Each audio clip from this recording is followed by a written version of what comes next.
At least two other schools here in Connecticut have reported COVID cases today, Windham and Simsbury. More than a dozen schools are now doing online learning only until it's safe.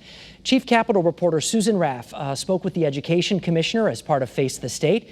She's joining us now with more details. Susan, what does he want parents and teachers to know? I bet they don't want them to panic, that's for sure. He does not want them to panic. And as you know, schools are closing because of COVID, because it's popping up in several school districts.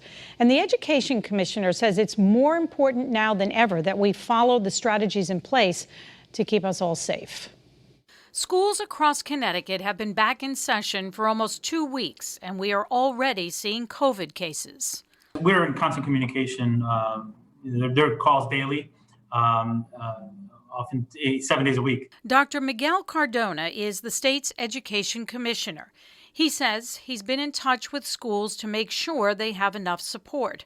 Manchester Middle Academy was closed Friday after a student was reported having COVID symptoms after coming in contact with someone who has the virus.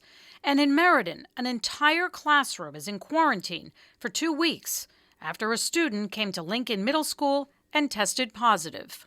We know, was it a 6th grade, or was it a 7th grade, or was it an 8th grade? So it's alarming. Parents worry about their kids being in school.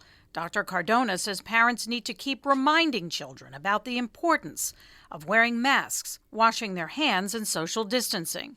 Parents also have a huge responsibility to help with online learning. The state is making sure families have Wi-Fi and that children have enough computers. Systems have been set up where children can go to places where there's Wi-Fi, where there's supervision. I know many districts have stood up child care centers where children can go in and be supervised and get the academic support that they need. Parents are so important, especially during this time. And while schools have challenges, certainly the question is what will happen in the winter if schools have to close permanently.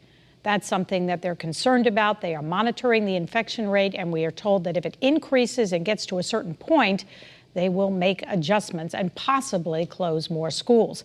You can watch more of our interview with Dr. Cardona on Face the State this Sunday at 8:30 in the morning right here on Channel 3.